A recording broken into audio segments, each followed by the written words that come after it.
దేవుని వాగ్దానములు ఎన్ని అయినను అన్నయు క్రీస్తునందు అవునన్నట్లుగానే ఉన్నవి కనుక మన ద్వారా దేవునికి మహిమ కలుగుటకై అవి ఆయన వలన నిశ్చయములై ఉన్నవి. మీతో కూడా క్రీస్తునందు నిలిచి ఉండునట్లుగా మమ్మును స్థిరపరచి అభిషేకించిన వాడు దేవుడే. ఆయన మనకు ముద్ర వేసి మన హృదయములలో మనకు ఆత్మ అను సంచకరువును అనుగ్రహించి ఉన్నాడు. హల్లెలూయా. ఏం చేశాడంట? క్రీస్తులో మమ్మల్ని సుస్థిరము చేసింది దేవుడే. మనలను అభిషేకించి మనకు ముద్ర వేసి మన హృదయములో తన ఆత్మను ఉంచింది కూడా ఆయనే. ఆయన ఆత్మతో మనల్ని అభిషేకించాడు, ఆత్మాభిషేకముతో నింపాడు. మరి దీన్ని పొందిన వారు చాలా తక్కువ మంది. మనం అభిషేకించబడతాం, కానీ దేవుని ఆత్మ చేత అభిషేకించబడ్డామా, దురాత్మ చేత అభిషేకించబడ్డామా? దేవుని ఆత్మ చేత నింపబడ్డామా, అపవిత్ర ఆత్మ చేత నింపబడ్డామా? దేవుని ఆత్మ చేత నువ్వు నింపబడితే నీలో ప్రేమ తప్ప ఏమీ ఉండదండి. అపవిత్ర ఆత్మ చేత నువ్వు నింపబడితే నీలో ద్వేషము, పగ, అసూయ ఇలాంటివన్నీ నీలో ఉంటాయి. ఈరోజు ఆలోచన చేద్దాం, నీలో ఏ ఆత్మ ఉంది? ఈరోజు క్షమించలేని ఆత్మ నీలో ఉంటే అది దేవుని ఆత్మ ఎట్లా అవుతుంది? క్షమించలేని వ్యక్తిగా నువ్వు ఉంటే అది దేవుని ఆత్మ ఎలా అవుతుంది నీలో? ప్రేమించలేని మనస్సు నీలో ఉంటే దేవుని ఆత్మ నీలో ఉన్నట్ట? దేవుడు నీలో ఉన్నట్ట?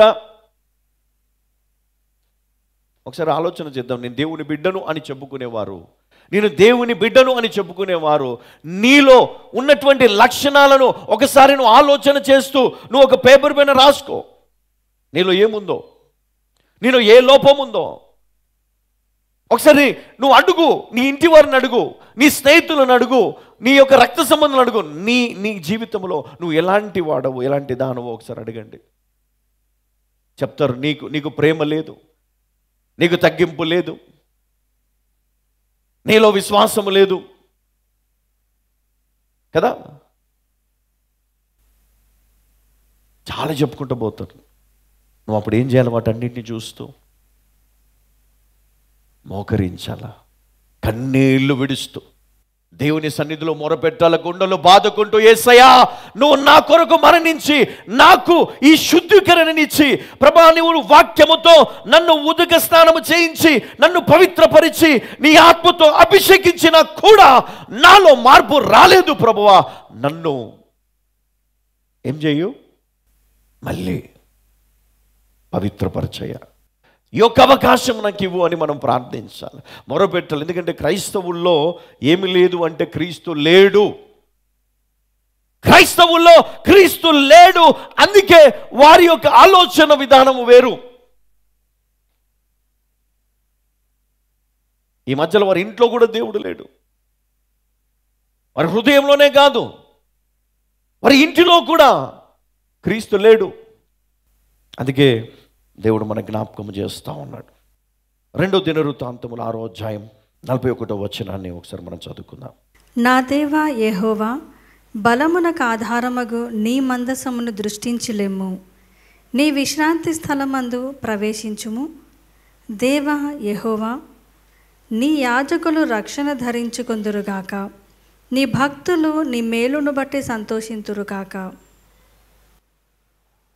యెషయా గ్రంథము 61:10 కూడా, శృంగారమైన పాగా ధరించుకున్న పెళ్లి కుమారుని రీతిగాను, ఆభరణములతో అలంకరించుకున్న పెళ్లి కుమార్తె రీతిగాను ఆయన రక్షణ వస్త్రములను నాకు ధరింపచేసి ఉన్నాడు, నీతి అను పై బట్టను నాకు ధరింపచేసి ఉన్నాడు. చాలా బాగా ఇక్కడ 2వ దినవృత్తంలో 6వ అధ్యాయము 41లో మనం చదువుకున్నాము. యెహోవా దేవా, నీ యాజులు రక్షణ ధరించుకుంటారు గాక. తర్వాత యెషయా 61:10లో మనం చూస్తే, ఆయన రక్షణ వస్త్రములను నాకు ధరింపచేసి ఉన్నాడు, నీతి అను పైబట్టను నాకు ధరింపచేసి ఉన్నాడు. చూడండి, సంఘానికి దేవుడు ఇచ్చినటువంటి వస్త్రం ఏంటంటే అది రక్షణ వస్త్రము. ఆ రక్షణ వస్త్రముతో అంటే ఏం చేశాడు? ఆయన వాక్యముతో మనలను కడిగి శుద్ధీకరించి, ఆయన రక్తముతో కడిగి శుద్ధీకరించి, ఆ నీటితో బాప్తిజాన్ని ఇచ్చి, ఆయన ఆత్మతో అభిషేకించి, ఇదిగో ఏం చేశాడు? రక్షణ అనే వస్త్రములను మనకు ధరింపచేస్తున్నాడు. నీతి అను పైబట్టను మనకు ధరింపచేస్తా ఉన్నాడు. దీన్ని మనం కాపాడుకోవాలి. ఈ రక్షణ, ఈ నీతి అనే వస్త్రములను మనం కలిగి ఉన్నటువంటి సంగతిని మనం ఈరోజు గ్రహించాలి. మనలో ఏమీ లేదు అంటే రక్షణ లేదు, నీతి లేదు. కానీ ఆ రెండింటిని కూడా వస్త్రము వలె మనకు ధరింపచేశాడు. ఈ నీతి, ఈ రక్షణ మనలను కాపాడుతుంది. నంబర్ 1, క్రీస్తు రక్తములో శుద్ధీకరించబడ్డాం. నంబర్ 2, ఆయన వాక్యముతో ఉదక స్నానం అంటే నీటి బాప్తిజముతో మనము కడగబడ్డాము. మూడవది, ఆయన ఆత్మతో అభిషేకించబడ్డాము. నాలుగవది, ఆయన నీతి అను వస్త్రముతో కదా, రక్షణ అను వస్త్రముతో, ఆయన నీతి అను వస్త్రముతో మనలను ఆయన కప్పాడు.